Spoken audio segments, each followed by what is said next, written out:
Hi everyone, it's 12:10 p.m. here in Vienna, Austria. Yes, and ngayon guys, nagluto ako ng bulalo or nilagang baka guys. Grabe guys, kaming lahat, apat kami dito sa bahay, lahat kami nagkasakit.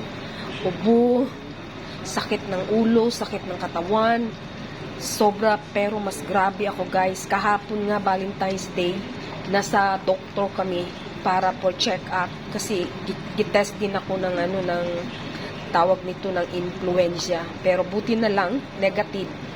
So eto guys, kaya ngayon guys naglaga ako ng baka guys kasi grabe yung guys, yung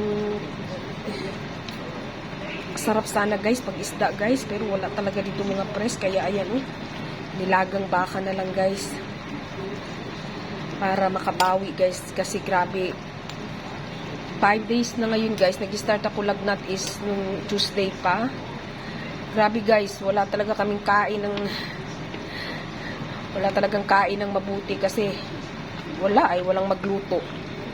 Kaya ngayon guys, yan, nilagang baka, sigurado ko yung dalawang mga dalaga, ayun, pati yung sila guys, nag-exam ngayon guys. Exam nila ngayon guys. Pati sila guys, ubo, lagnat. Sana mairaos nila yung kanilang exam today.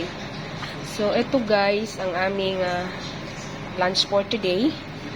Yan, hinaluan ko ng repolyo at saka ng botchok. So, dalawang klaseng gulay guys. Yan, gidamihan ko talaga guys yung baka guys. Ayan, with matching pa guys. Kasi para masarap guys. Yan, with matching tawag yan guys. Ayan. So, eto guys, kain tayo guys. Babush!